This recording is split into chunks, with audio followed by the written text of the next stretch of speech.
I still remember the day I first walked through the gates of the Davenport estate. The air smelled faintly of rain and lavender, the kind of scent that clings to stone, to memory, to absence. It was a house that seemed too large for the people who lived in it, and too quiet for the ones who had left. I had been hired only 3 weeks after the lady of the house passed away, though no one said her name when they interviewed me. They spoke around her, like she was still listening. The butler, Mr. Lewis, had been the one to open the door, that day. His eyes were pale and distant, as though part of him had been left behind somewhere else. "You'll be in charge of the nursery," he said, not unkindly, just tired. "The child is 6 months old. The master does not wish to be disturbed unless necessary. Meals are punctual. You will find the house quiet. Do not mistake it for peace." He didn't explain what that meant, and I didn't ask. I needed the work. The nursery was on the 2nd floor. Near the west wing, a long corridor lined with portraits that seemed to follow you with their eyes. The baby's name was Henry. His crib was carved from white oak, and a silver frame sat beside it, turned face down on the table. The first time I held him, he looked up at me with eyes the color of morning fog, and I thought, no child should already know sadness like that. Every day followed the same rhythm. I would feed him, change him, walk him around the room while the grandfather clock downstairs marked each hour with a sound that felt too heavy for time. I spoke softly to him, even though he couldn't understand. He liked the sound of a voice more than the words themselves. It soothed him, the way a candle soothes a dark room. I learned quickly that the master of the house, Mr. Davenport, avoided the nursery entirely. I caught only glimpses of him during meals or when he crossed the hall toward his study. He was a tall man, not cruel in appearance but carved from something unyielding, like grief had sculpted him and forgotten to stop. The servants whispered about how he hadn't slept properly since the funeral, how the doctor told him to travel, but he refused to leave the child. Others said he couldn't stand the sound of crying because it reminded him too much of that night. No one said what that night meant. The first week was quiet enough. I woke before dawn, scrubbed the floors, washed the linens, sang softly to keep myself from feeling the walls close in. The rooms of that house carried sounds strangely. Sometimes it felt like I was hearing echoes of conversations that had already ended. One evening, as the rain began to fall, I heard something faint through the corridor, a piano, playing somewhere far off. The melody was hesitant, unfinished, a hand searching for something it used to know. When I asked Mr. Lewis, he said, "It's the master. He plays sometimes. Don't mention it." His tone ended the conversation, but the sound stayed with me long after the keys went silent. That night, I dreamed of a woman standing by the piano, her hands trembling above the notes, humming something I almost recognized. When I woke, the melody was still there, lingering at the edge of memory, like a word on the tip of my tongue. Days passed. I began to notice the small things that make up a house of mourning, the flowers that were never replaced, the rooms that remained locked, the chair by the window no one dared move. Grief, I've learned, is not only something people carry. It clings to spaces. I kept to my duties. Henry had begun to respond to my voice, his eyes following me as I moved around the room. He liked when I hummed while folding his clothes, small sounds that filled the silence between heartbeats. I never sang words, just sounds, because songs were too intimate. And that house already felt like a stranger watching me. But one evening, after a long storm, the power went out. The candles flickered, the rain hammered the roof, and the child began to cry, soft at first, then harder, until his whole body shook. I tried everything, rocking him, whispering, patting his back, but nothing worked. My own mother used to hum something when the world felt too big, and without thinking, I began to sing. It wasn't a song I had planned to remember. It came like breathing, gentle, rising, and falling.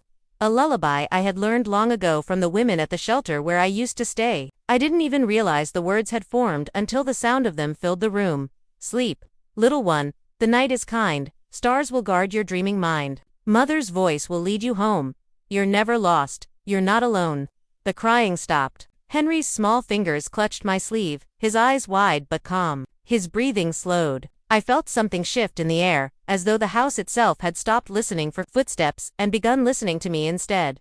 For the first time since I'd arrived, the silence that followed didn't feel like judgment, it felt like relief. I sat there with him until he slept, the candlelight trembling against the walls. When I turned, I thought I saw movement near the doorway, a shadow, or maybe just the flicker of light. But when I looked again, the corridor was empty.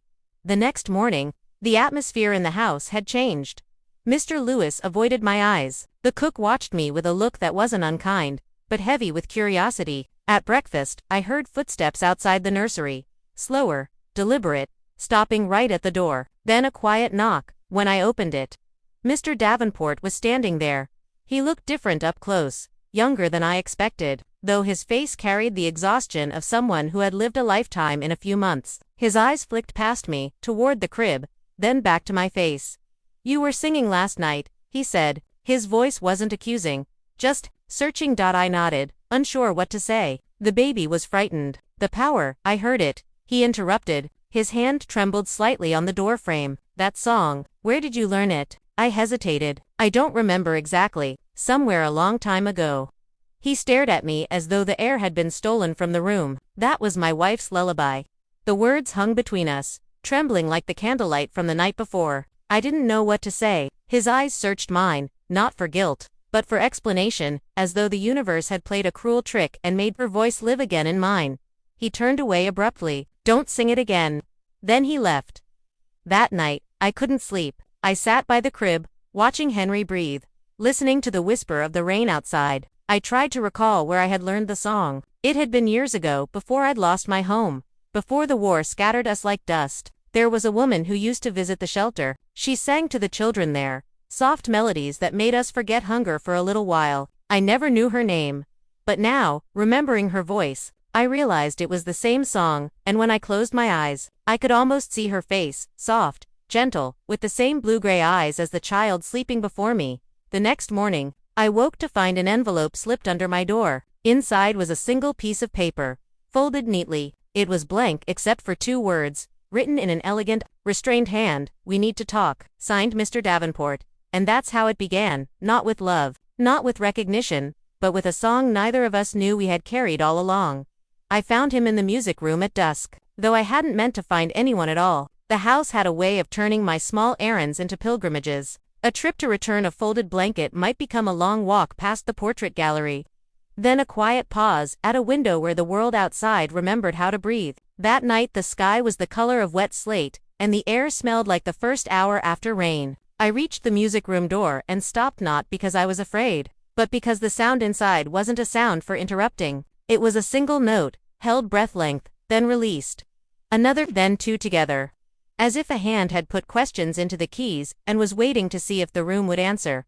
I tapped once on the doorframe. He didn't turn. "Come in," Mr. Davenport said, though the tone made it sound like an instruction to the floor.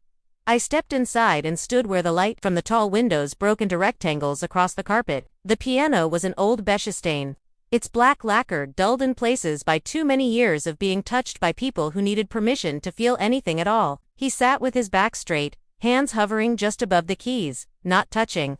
Like a man who remembered fire only by memory of heat. "You received my note," he said. "I did." He nodded once. "Close the door." I obeyed. For a heartbeat, the click and the hush that followed felt like a decision neither of us could take back. "The song," he said, still looking at the keys. "Sing the first line again." "Aye, sir, you asked me not to." "I asked you not to sing it without me asking." He glanced at me then, eyes shadowed but awake in a way I hadn't seen. "I'm asking." Something in his voice pulled the floor closer. I swallowed. "It soothes the baby, that's all." "That is never all with music," he said quietly. "Sing it." I let the first phrase leave me as lightly as steam rising from a cup. The room held its breath. He pressed a chord that had nothing to do with the melody and everything to do with the tremor in his hands. I sang the second line, and the old wood of the piano bench creaked as he leaned forward, as if he could get nearer to a past that had already spent itself. When I reached the third line, he stopped me with a raised hand. "Where did you learn it?" "At a shelter," I answered. "Years ago, a woman came on Tuesdays. She sang to the babies. The first time, I pretended not to listen. The second, I cried. The third, I learned the notes by heart because I was afraid I'd forget what gentleness sounded like." He stared as if I'd told him the longitude of forgiveness. "A shelter," he repeated, tasting the word like a foreign thing. "Where?" "Near St. Elodie's Hospital, off Mercer. There was an annex where the social workers held the mothers. Sometimes, a volunteer." I stopped. The memory was a photograph that someone had folded too many times. She had a scarf the color of crushed violets. Her hair smelled faintly of orange peel and tea. I never asked her name. People who come to you with songs do not come to you for questions. The room shifted almost imperceptibly, as if one of the house's many ghosts had leaned closer. My wife volunteered at St. Elodie's, he said. On Tuesdays, he returned his gaze to the keys, but his voice was somewhere else. Corridor air. Fluorescent light. A bench with a checklist on a clipboard. She'd come home later on those days. Her hands smelled like hospital soap for hours. I didn't speak. Silence felt the most honest thing to offer. He placed his fingers on the keyboard at last. She called it the song for the rooms that hadn't learned to be kind. A pause. Hum the refrain. I did. He found the harmony without looking, the way the body remembers the steps it learned beside a person it loved. He played softly, as if the piano were a bird he was trying not to startle. I hummed softer still. When the refrain resolved, his hands fell into his lap, and he bowed his head over them. He didn't cry. He simply allowed his body to become the shape of someone who could have. It's a coincidence, I offered, though the words sounded foolish and tinny next to the piano's long, tolerant vowels. It isn't, he said. Coincidence knocks. This walked straight in and sat at my table. He exhaled, a sound with weight. How often did you hear her sing? Enough to know she sang like a person who had been forgiven. I said, not like a person who was trying to earn it. He closed his eyes. I wondered if he could see her there behind the lids, standing where I stood now. The same light across the carpet, the same hush in the room between the last note and the breath after it. When he opened them, they were softer. Thank you, he said. It wasn't gratitude for me, but for the proof that the world had not misremembered his wife. A small cry broke the moment. Henry's thin, urgent plea sliced through by an air that never forgot to carry other people's needs. I moved toward the door out of instinct. He lifted a hand. No, he said. Let me, then. As if he'd startled himself with the sentence, he stood and left, leaving the piano to hold what we hadn't. I waited in the corridor, hands useless, heart arguing with the hallway about whether this counted as hope. Through the cracked nursery door, I watched him bend awkward, gentle over the crib. He didn't lift the child. He put his hand in the crib and let the tiny fingers find his. Steady, little one, he whispered. The first time I'd heard his voice aim at something that could become tenderness. It landed like a bowl placed carefully on a table. He looked over his shoulder, caught me in the gap, then back at his son, as if to prove that what he was doing required witnesses to become real. May I? He asked without turning, voice low. Yes, I said. Though he hadn't asked me a question, he began to hum not the lullaby, but the skeleton of it, the shape of the intervals, wrong in places but brave. The baby quieted in increment storm, to rain to mist, to breath. I stepped back and leaned against the wall just long enough for my body to learn this house had other ways of being quiet. After I returned the blanket to the music room, he was there again, touching the piano lid like it might tell him how to do this without breaking. You didn't tell me your name, he said, as though the omission had suddenly begun to itch. I did when I arrived, I answered softly. Margaret. Margaret, he repeated, turning the syllables as if to see which side was safer. How long did you live at the shelter? Long enough to stop believing the future was a place other people went, I said. Not long enough to forget how to be glad when the kettle boiled. Something like a smile flickered at the corner of his mouth and died before it learned how to stand. My wife Elizashi had a way of making boiling kettles sound like concerts. She'd fill the house with little songs. It was improper at first, he said, dimly amused by his own memory. Then it became the proof that we were still alive. I understand, I said. He shut the piano softly. You may sing to the child, he said, each word chosen like a cautious handhold. Even that song, but not when guests are present, and not when I ask you not to. He looked at me as if to check whether he'd given too much away. Mr. Lewis will show you the new hours. I'll adjust mine. Of course, I said. He nodded, then left as though he'd left rooms his whole life and only recently discovered that the threshold remains part of the room after you cross it. The staff noticed before anyone admitted it. Houses do that, they carry the news ahead of the facts. The cook stopped speaking in parentheses when I entered the kitchen. Mr. Lewis began placing the silver frame beside the crib face up instead of down. A housemaid moved a vase of lilies from the staircase and set it on the nursery windowsill as if the flower could teach light to remember how to arrive in softer clothes. The frame by the crib held a photograph I had avoided out of a respect that looked, from the outside, like fear. It was, I discovered, kinder than either. Two figures stood in a small meadow. The woman faced away from the camera but looked back over her shoulder, laughing at whoever had said whatever had been funny. This man stood a step behind her, surprised to find a smile on his own face. The baby wasn't in the picture. He existed, yet only as an intention. The scarf around her neck was the color of crushed violets. I stared at the sliver of her face reflected in the glass and forced myself not to tilt the frame to avoid it. The baby hiccuped in his sleep. I sang one bar of the lullaby, then another. The melody crossed the space carefully, like someone of good manners entering a room full of breakable things. Henry's mouth relaxed into the smallest suggestion of a grin. That evening, a storm returned with a temper. The lights held, but the house remembered too well what it felt like to fall dark. Henry sensed it and weakened into worry. I lifted him, walked the slow circle that mothers and minders know by instinct. When singing didn't help, I parted the curtain and showed him the rain. How it made rivers of the driveway and pearls of the hedge tips. It will be gone in the morning, I told him. Storms are stubborn, not immortal. Somewhere down the hall, a floorboard confessed that someone had stopped over it to listen. I returned to the music room to tidy a stray handkerchief and found the master there again. No lamp, just the door open to the corridor and the sky's dimming rumor. He did not sit. He held a small box in his palm, something polished and old. Her music box, he said when I hesitated. I haven't wound it since. He didn't finish the sentence. The room had already filled in the date. Would you like me to? I asked. He nodded. I took the box. Tiny, delicate things carved into its lid, the same violets. When it sounded broken. Not wrong, just honest. The cylinder had lost teeth. The tune limped and then remembered how to walk. It wasn't the lullaby, but something near it. Another small song from whatever private country she'd carried in her pocket. My wife would wind it while she changed the linens. He said, this room would smell like heat and dust and wax. She said the song taught the air how to behave. He stared at the doorframe. The day we brought the baby home, she set the box there. It played twice. Then it stopped. He swallowed. I can't decide if that matters. Everything matters, I said, not because I believed it always, but because in old houses you have to choose a theology and keep it from one room to the next. The things that stop, the things that don't, the things that learn how to begin again. He turned toward me with a look that might have been anger if it hadn't been so tired. You talk like a person who's been required to forgive. I talk like a person who learned to stay, I said. That is sometimes the same thing. A knock made both of us flinch. Mr. Lewis stood just beyond the door, impeccably neutral. A letter, sir, he said, from Dr. Warwick.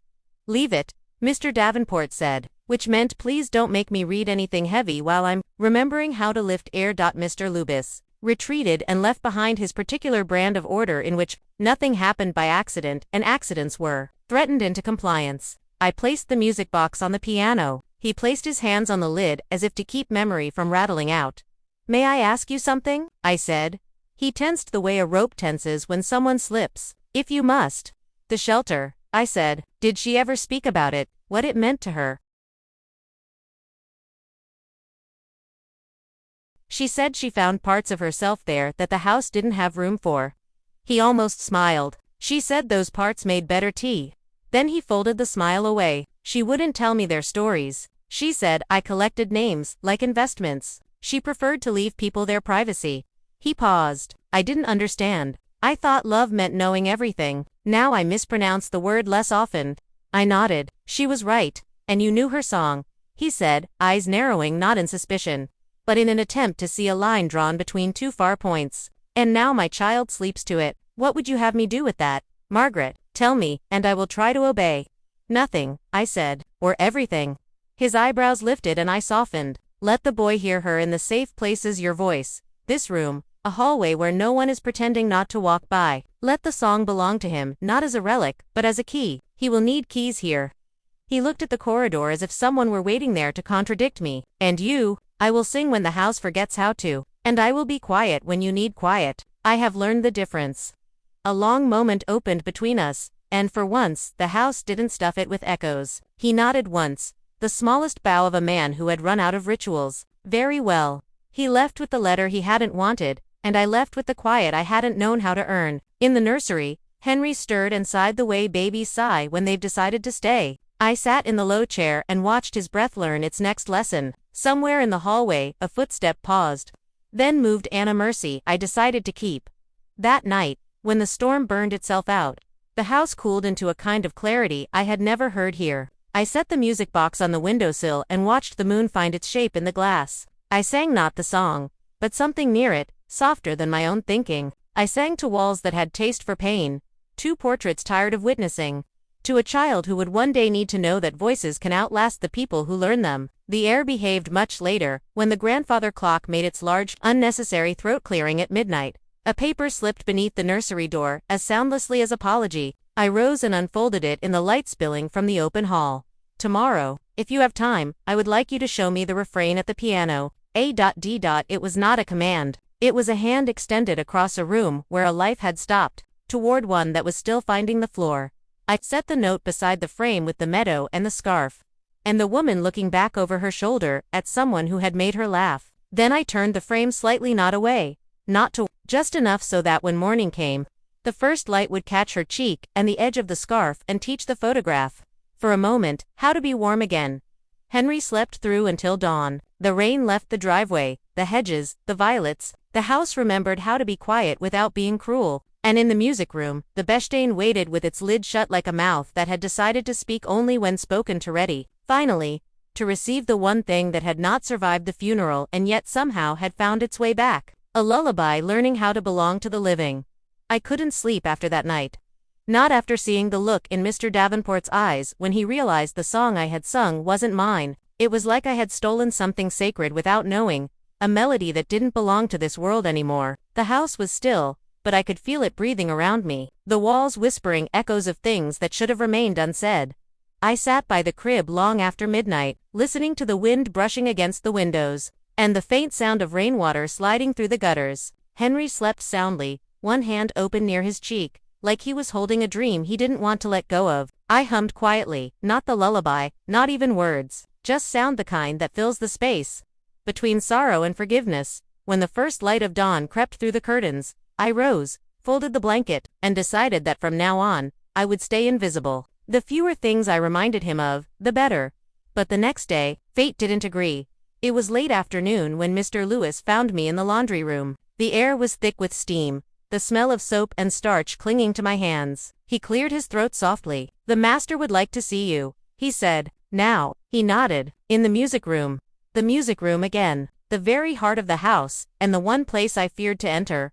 When I arrived, he was sitting at the grand piano, back straight, sleeves rolled, eyes lost somewhere beyond the window. The sky outside had turned the color of ashes, and the wind carried the promise of rain. He didn't look at me when he spoke. "Close the door, please." I obeyed, and suddenly the world shrank to the size of that room. The smell of polished wood, the faint trace of dust on the ivory keys, and the weight of everything neither of us knew how to say. He pressed one key. Just one. The note lingered in the air like a memory that didn't want to fade. "That song," he said quietly. "Where did you hear it?" I hesitated. My hands trembled slightly, though I tried to hide it. "At a shelter. Years ago." He turned to me, slowly. "A shelter?" "Yes, sir. There was a woman. She came every Tuesday to help. She sang that song to the children." He rose from the piano bench, as if something inside him had broken free, or been torn open. "Every Tuesday." His voice was no longer calm. It trembled with disbelief. "Did she ever tell you her name?" I shook my head. "No, sir. She was kind, but quiet. She sang as if she was praying, softly, like the world was fragile." He stared at me, his breath unsteady. "My wife volunteered at St. Elodie's every Tuesday," he whispered. "She used to come home smelling of antiseptic and baby powder. I never asked what she sang to them." For a moment, silence was all that lived between us. He turned back to the piano, laid his hand gently on the keys, and pressed one note, a D, trembling, searching for something to hold on to, then another, higher this time, a broken chord, the beginnings of a ghost. "I can't remember her voice anymore," he said softly. "It's the one thing I swore I'd never forget, and it's gone." I wanted to speak, but the words sat heavy in my throat. He looked at me then, really looked. "When you sang that song last night, for a moment I thought I was dreaming. I thought she had come back. Do you understand what that feels like?" "I do," I said quietly. "To hear something you thought you'd lost forever, and not know whether to cry or breathe." He stepped closer, the faint scent of cedar and rain filling the space between us. "Would you sing it again?" "I don't think that's wise," I whispered. "Please." It wasn't an order this time. It was a plea. So I did. I sang softly, my voice almost trembling under the weight of his grief. "Sleep, little one, the night is kind. Stars will guard your dreaming mind. Mother's voice will lead you home. You're never lost. You're not alone. His hand fell from the piano keys to his side. The room itself seemed to inhale, the chandelier's crystals trembling like they too remembered her. When I finished, he didn't speak. He simply turned his face toward the window, his reflection faint in the glass. She used to hum that part, he murmured, when she couldn't find the strength to sing. Then, after a long silence, he said something that surprised me more than anything else. Do you believe voices carry pieces of the soul? I hesitated. I believe they carry love. And love never dies, it only changes who remembers it. He closed his eyes, as if the words had touched something that still hurt. That's exactly what she used to say. I didn't know whether to feel haunted or blessed. When I left the room, the corridor felt heavier. I found Henry awake in the nursery, the light soft and golden. I sat by his crib, humming without realizing it. Not the lullaby this time, just a simple tune. The one I used to sing to myself in the camps when the world felt too cruel. The baby smiled, and for a moment, I forgot where I was, forgot who I was, but then, faintly, from down the hall, came the sound of a piano, hesitant at first, then steady. He was playing her song, and for the first time, the house didn't feel like a mausoleum. It felt alive. Later that night, after the baby had fallen asleep, I passed by the music room again. The door was open just enough for candlelight to spill through. Mr. Davenport was there, sitting alone, his hands resting on the keys but not pressing them. On the piano, I saw something I hadn't noticed before, a small box of silver and blue enamel. Its lid open, playing a faint tinny version of the same lullaby. The music box's tune wavered, but somehow, it reached him still. He didn't see me. He just sat there, eyes closed, listening not to the song, but to what was left of it, and that night, for the first time since I entered that house, I understood something simple and devastating.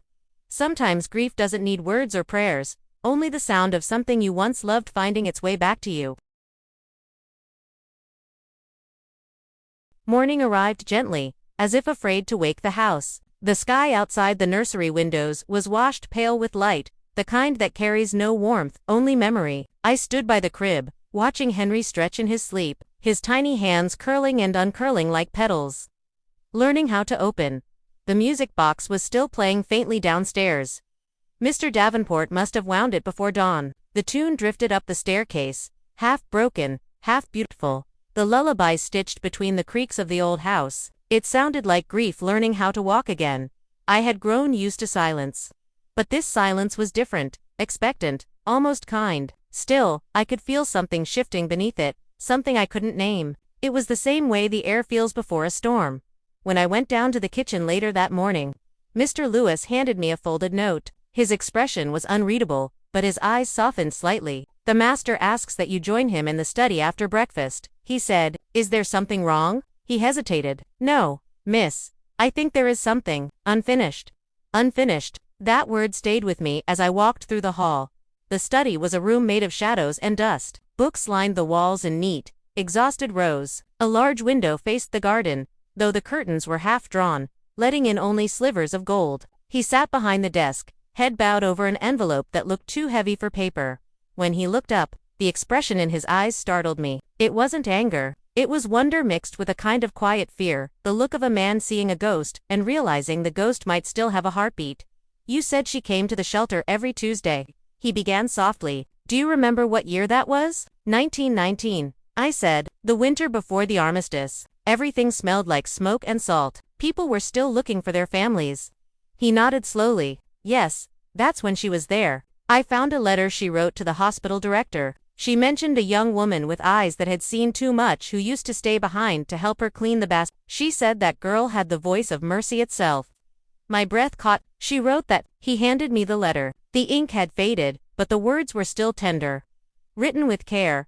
There is one girl here who sings even when the babies are quiet. I think she sings to keep the walls from remembering the war. She does not know it, but her voice has kept me from breaking. The world tilted slightly beneath me. I couldn't speak. My throat felt full of light and ache, all at once. He watched me for a long moment before speaking again. Was that you, Margaret? I nodded, tears blurring the words on the page. I didn't know she remembered me. She remembered everything, he said. She wrote about you often. She said you carried music like a candle, even in places where people had forgotten what warmth was. I covered my mouth with my hand. The memory of her face, the woman with the violet scarf, came rushing back. The gentle way she had spoken to the children, the way her laughter filled the corridors like sunlight, and that lullaby, the one she had taught me when I couldn't stop crying. If you can sing, you can breathe, she had said, and if you can breathe, you can survive anything.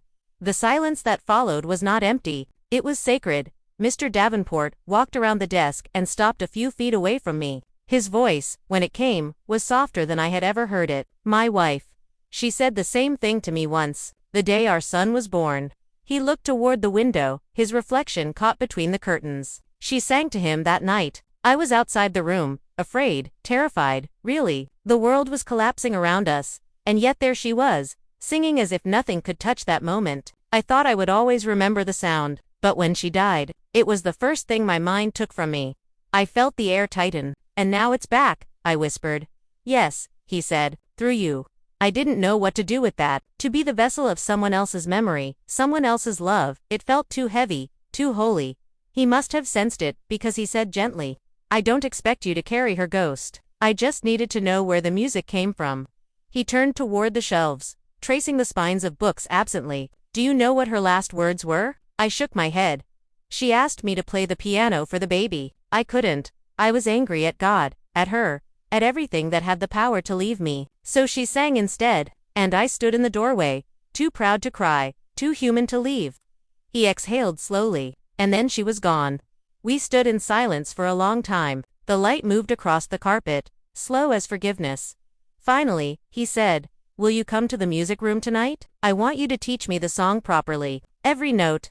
I hesitated. If that's what you wish. It's not a wish, he said. It's a need. That night, after everyone had gone to bed, I entered the music room with a single candle. He was already there, waiting, his hands resting on the keys. The air was thick with something unspoken, grief, maybe, or hope pretending to be grief. Start whenever you're ready, he said, so I began. I sang the first few lines slowly, my voice trembling as the melody filled the room. He followed, his fingers searching, remembering, rebuilding. The piano's tone was soft, tired wood, quiet heart. When I reached the final verse, his playing faltered, his breath caught. I looked up and saw tears slipping down his face. I remember now, he whispered. She used to pause right there, on that word, home, as if she didn't believe in it anymore. I placed my hand gently on the piano. Maybe she was trying to leave it for you to finish. He looked at me, eyes full of something I couldn't name, gratitude, grief, recognition, and now you've finished it for both of us. When I returned to the nursery that night, Henry stirred as if he had heard every word. I bent over him, kissed his forehead, and whispered, she loved you so much, little one. He smiled in his sleep, the same way his mother used to, I imagine. And in the quiet of that room, I realized that sometimes love doesn't die, it just finds another voice to sing through. I remember the air that morning, the way it pressed against the windows.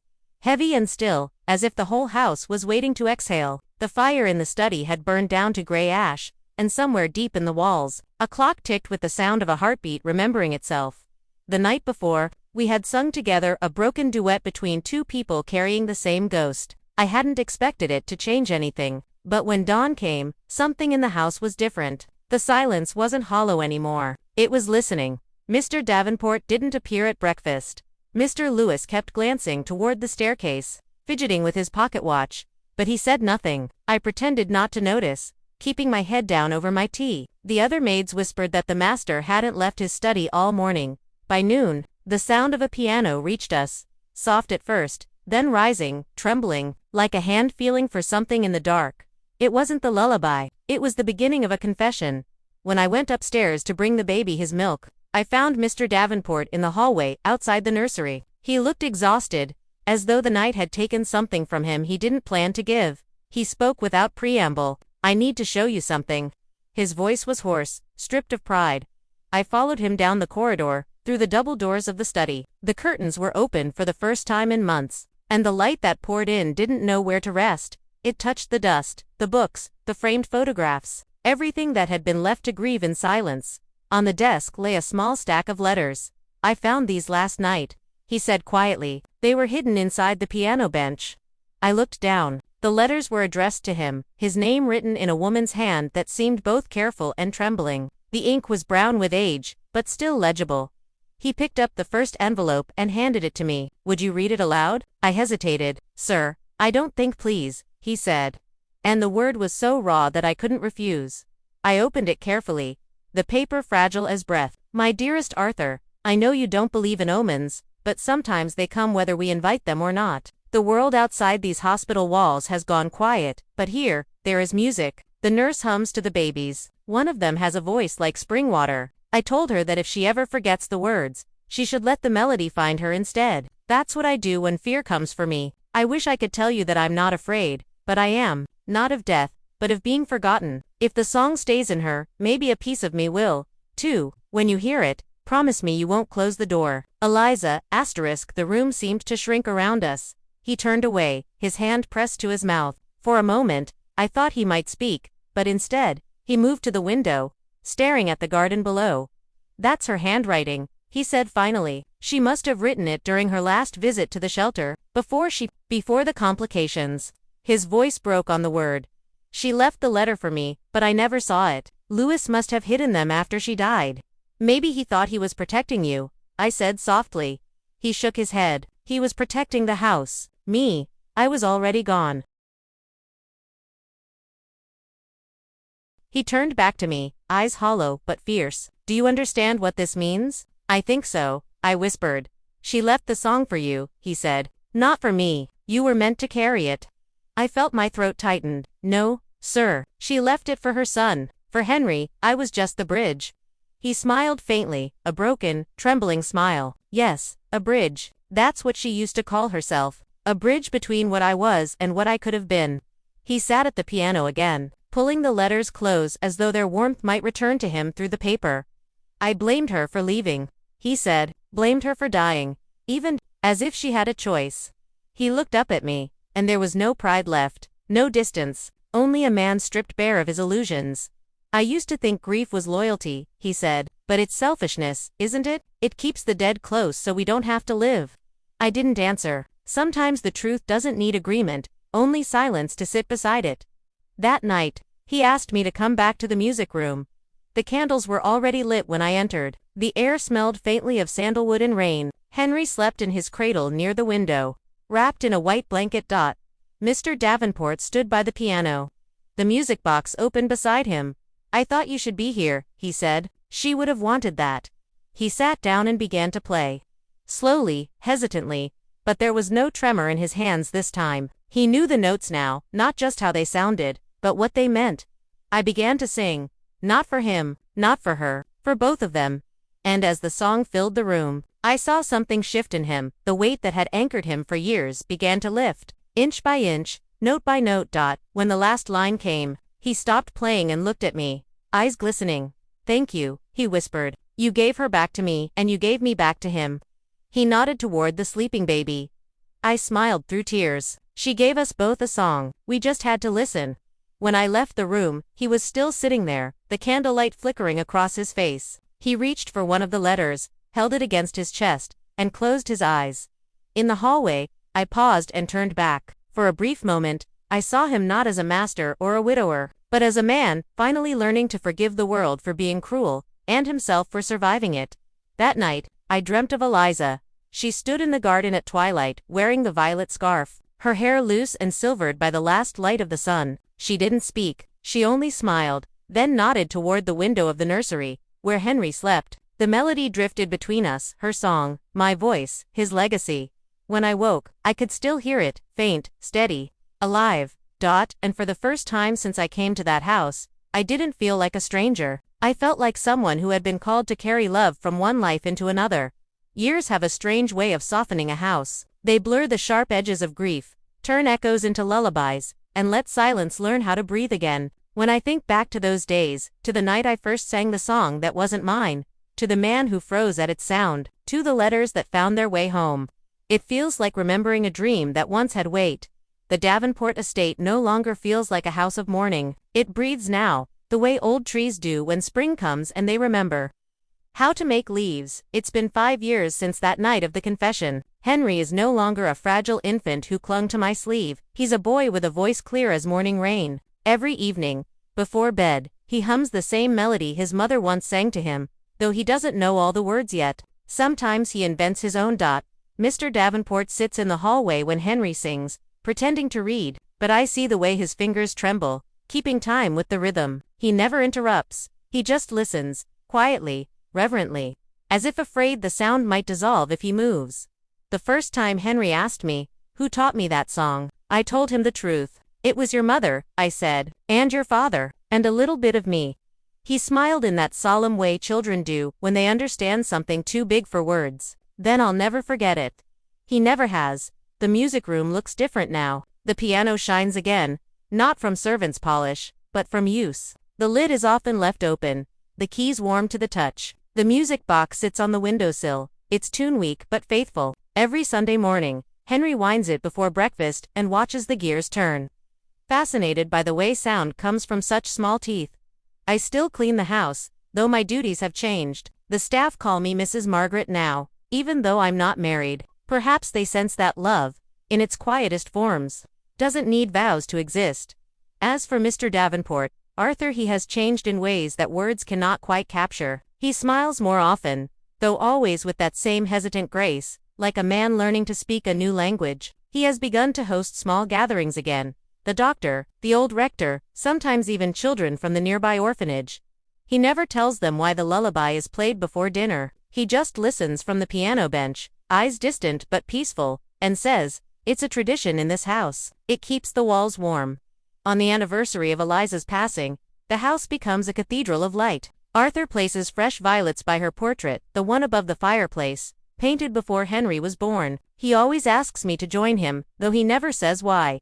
That morning, as sunlight spilled across the room, he turned to me and said, "You know, I used to believe that love died with people, that it turned to ash and memory, but now I think it simply changes its voice."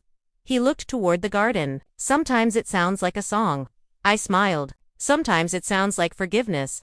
He nodded, the faintest shadow of a smile on his lips. "Both are the same thing, aren't they?" I didn't answer. I didn't need to. Henry has begun piano lessons now. The teacher says he has an ear for melody, that he plays as if he's remembering something from another life. The first time he touched the keys, the house went still, the way it once did the night I sang the lullaby for the first time. But this time, it wasn't silence born of pain, it was reverence. He stumbled through the notes, humming softly to himself. When he reached the refrain, Arthur placed a hand on his shoulder. "That's your mother's song," he whispered. Henry looked up at him. "And yours?"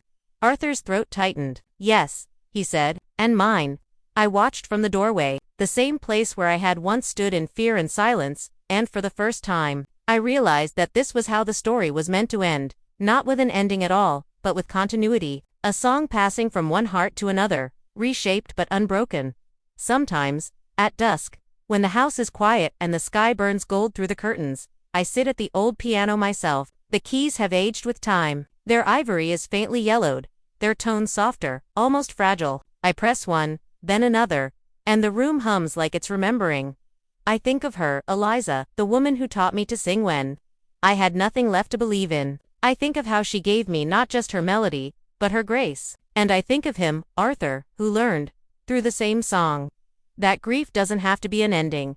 The first time he told me he forgave himself, it wasn't in words, it was in music. He played the lullaby alone one night, softly, while Henry and I listened from the hallway. When he finished, he turned to us and said, "That's how she would have wanted it for her voice to keep finding its way back home. The years ahead are uncertain. Time will take what it always takes. The boy will grow, the house will age, and the world will move on. But the song will stay."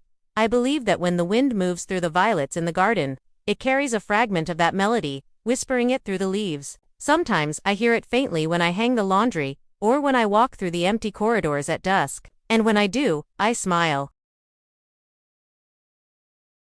Because I know what it means. It means she's still here. It means love never really leaves, it just changes its voice. Years later, when Henry inherits the house, the first thing he does is restore the music box. The second thing he does is teach his own children the song. "Sleep, little one, the night is kind. Stars will guard your dreaming mind. Mother's voice will lead you home. You're never lost, you're not alone." And when they ask where it came from, he always smiles and says, "It belonged to a woman who believed music could keep people alive." And she was right.